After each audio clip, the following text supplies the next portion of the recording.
Hello everyone, welcome back to our YouTube channel Knowledge Warehouse. This is Charu Agrawal by profession chartered accountant.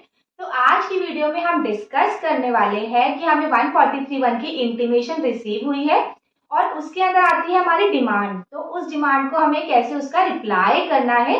अगर हमें लगता है जो demand है वो गलत है, इनकम टैक्स डिपार्टमेंट ने कुछ गलत कैलकुलेशन की है, तो उस केस में भी हमें कैसे रिप्लाई करना है। और अगर हमें ऐसा लगता है कि हमारी जो डिमांड है वो बिल्कुल ठीक है, तो उस केस में भी हमें कैसे रिप्लाई करना है।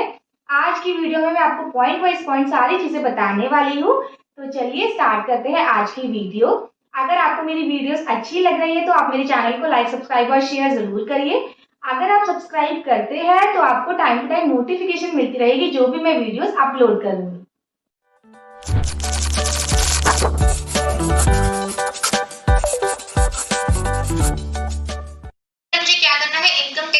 ओपन करना है, उसके लिए मुझे टाइप करना है लॉगिन टू इनकम टैक्स।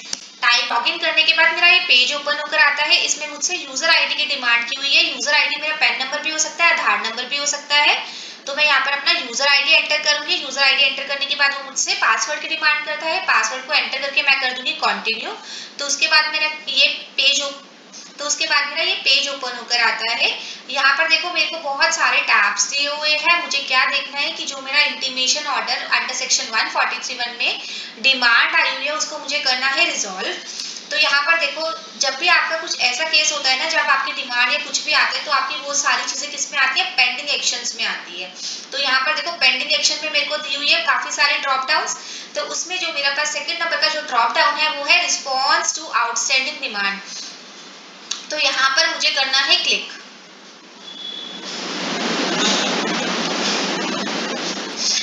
तो यहाँ पर देखो जितनी भी मेरी जो डिमांड खड़ी होगी, आउटस्टैंडिंग होगी, वो मेरी सारी की सारी उसकी डिटेल्स यहाँ पर दिख जाएगी।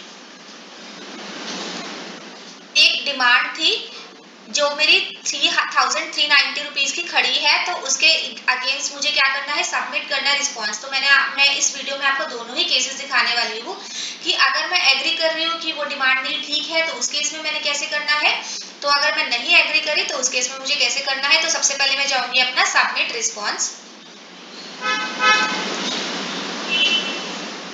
देखो अब ये सबमिट रिस्पॉन्स में मेरा ये पेज जो है ये ओपन होकर आ गया। तो इसमें मुझे देखो सारा दिया हुआ है कि मेरी 3,390 की डिमांड थी सेक्शन 143(1) के अंडर। तो यहाँ पर देखो मेरे पास दो ऑप्शन आ गए। अब तो यहाँ पर मेरे पास दो ऑप्शन है, response from SSC, demand correct है या डिसएग्री विद डिमांड है। तो अगर मैं सबसे पहले मैं आपको बताती हूँ कि अगर मैं डिसएग्री नहीं हूँ डिमांड से तो मुझे क्या, तो यहाँ पर भी मेरे पास ना डिसएग्री विद डिमांड में मेरे पास दो ऑप्शन है कि मैं, जैसे मेरी 3,390 की डिमांड आई हुई है तो मुझे ऐसा लगता है कि 2,000 की डिमांड तो ठीक है, जो रिमेनिंग बैलेंस है वो डिमांड मेरी गलत है, तो मैं पार्शियली भी अपना डिसएग्री कर सकती हूँ और मैं फुली भी अपना डिसएग्री कर सकती हूँ। तो मेरे पास यहाँ पर दोनों ऑप्शन है। तो मैंने यहाँ पर कर दिया क्लिक कि मैं डिसएग्री करती हूँ विद डिमांड की जो मेरी डिमांड रेज हुई है वो मेरी ठीक नहीं है। तो उसके बाद मेरे को क्या है, देखो अब मैं डिसएग्री करके मेरे पास ये आ गया कि आपको रीजन ऐड करना पड़ेगा। तो मैं यहाँ पर करूंगी अपना ऐड रीजन। तो ऐड रीजन में देखो मेरे पास बड़े सारे ड्रॉप डाउन है कि अगर तो मुझे जो भी रीजन सही लगता है मैं उसको कर दूंगी सिलेक्ट। तो अभी मैं इस केस में कर रही हूँ अपना अदर्स पे सिलेक्ट। मैं क्या करूंगी, अदर पे सिलेक्ट करके कर दूंगी अप्लाई पे कर दिया सिलेक्ट। सिलेक्ट करने के बाद मेरे पास ये पेज ओपन होता है। इसमें मुझे कहता है कि मुझे एंटर करना है कितना अमाउंट, जो कि मैं कर रही हूँ कि वो सही नहीं है, मैं डिसएग्री करती हूँ। तो मैंने जैसे आपको बताया कि मैं यहाँ पर फुली भी ले सकती हूँ 3,390 रुपीज। अगर मुझे ऐसा लगता है कि पूरा का पूरा जो मेरा डिमांड है वो गलत है तो मैं उसको पूरा का पूरा अमाउंट भी एंटर कर सकती हूँ। अगर मुझे ऐसा लगता है कि नहीं मेरा थोड़ा सा अमाउंट ठीक है थोड़ा सा गलत है तो मैं यहाँ पर 1,000 2,000 जो भी मुझे लगता है कि मैं डिसएग्री करती हूँ उस अमाउंट पे वो मैं लिख सकती हूँ। यहाँ पर देखो उसके बाद मेरा कॉलम है रिमार्क्स। रिमार्क्स बहुत ज्यादा इंपॉर्टेंट है क्योंकि जो भी आप रिमार्क्स डालोगे ना वही आपका बेस्ड होगा कि जो भी आपका जो असेसिंग ऑफिसर है वो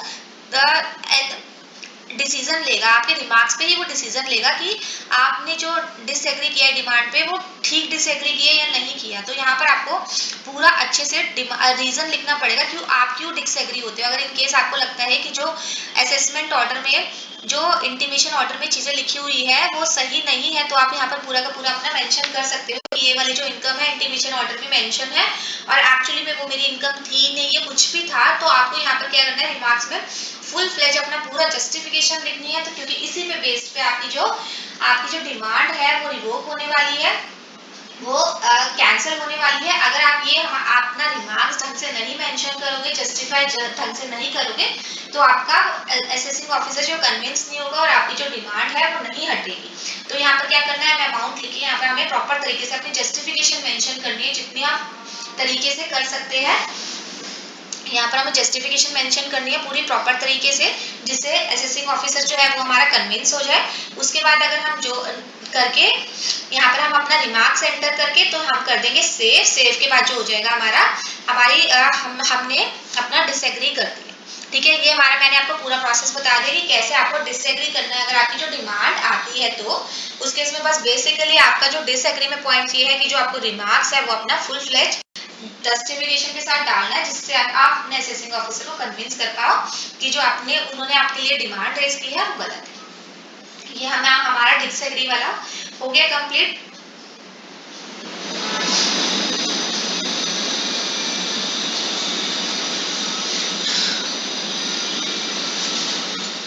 तो देखो नेक्स्ट हम देखते हैं कि अगर मुझे सिलेक्ट करना हो जो डिमांड है वो करेक्ट है, इस केस में मुझे क्या करना होगा। देखो सबसे पहले बात ये है कि अगर आप ये कह रहे हो कि डिमांड मेरी करेक्ट है, तो ये कह रहा है कि अगर आपने एक बार सबमिट कर दिया ना, once you submit demand is correct and you can't disagree with the demand letter. अगर आपने एक बार सबमिट कर दिया कि आपकी जो डिमांड है वो करेक्ट है, उसके बाद आप वापस डिसएग्री नहीं, तो इस केस में अगर मैं डिमांड करेक्ट का एग्री करती हूँ तो मुझे क्या करना पड़ेगा, मुझे टैक्स पे करना पड़ेगा जो भी मेरी डिमांड आई हुई है। तो मैं सबसे पहले आपको बताती हूँ कि आपको टैक्स की पेमेंट करनी कैसे है। तो यहाँ पर वापस मैं गई अपने पेंडिंग एक्शन में। पेंडिंग एक्शन में मैं रिस्पॉन्स टू आउटस्टैंडिंग डिमांड करूंगी। तो मैंने जैसे आपको दिखाया था पहले भी, आपका ये पेज खुल के आएगा। इसमें आपको क्या करना है, जो आपका फर्स्ट नंबर का ऑप्शन है पे नाउ, पे नाउ पे आपको करना है क्लिक। और यहाँ पर वो बता रहा है आपकी जो आउटस्टैंडिंग डिमांड है 3390 की है, तो यहाँ पर आप करोगे पे नाउ।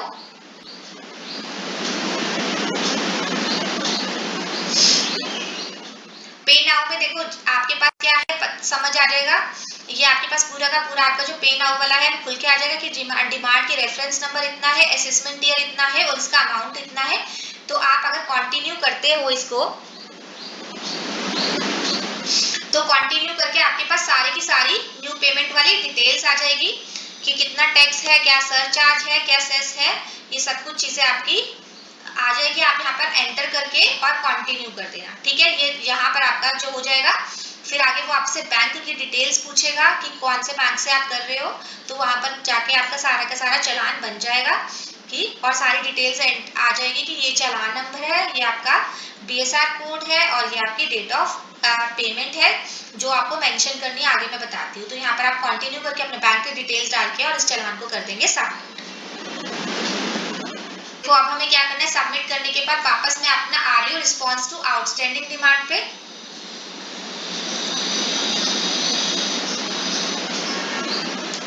उसके बाद मुझे वापस जाना है सबमिट रिस्पॉन्स में। अब मैं क्या करूंगी, यहाँ पर मैंने डिमांड इज करेक्ट करके ये क्लिक करके और मैं yes already paid challan, paid and challan has a sin, ये क्लिक करके और उसके बाद यहाँ पर देखो इस तरीके का पेज ओपन होकर आएगा। यहाँ पर आपको ऐड करनी है चालान की डिटेल्स। तो सबसे पहले है टाइप ऑफ पेमेंट, जिसमें कि माइनर हेड है, जहां पर आपको डालना है outstanding demand regular assessment tax. अगर आप कोई और सिलेक्शन कर दोगे तो आपको दिक्कत हो जाएगी आगे जाके। तो यहाँ पर आप आउटस्टैंडिंग डिमांड वाला ही ऑप्शन सेलेक्ट करना।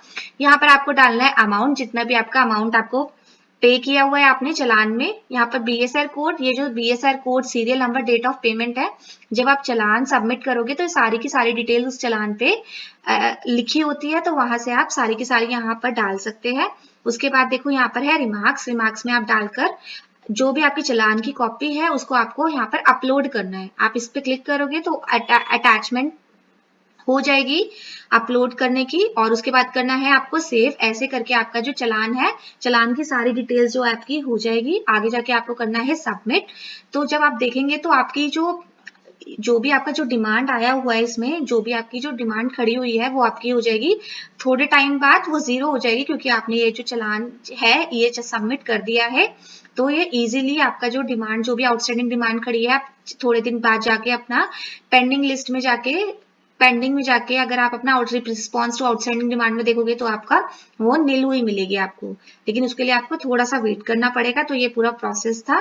तो करते हैं यहीं पर ही वीडियो को एंड। अगर आपको मेरी वीडियोस अच्छी लगी तो आप मेरे चैनल को लाइक, सब्सक्राइब और शेयर जरूर करें। अगर आप सब्सक्राइब करते हैं तो आपको टाइम टू टाइम नोटिफिकेशन मिलती रहेगी जो भी मैं वीडियोस अपलोड करूंगी। Thank you.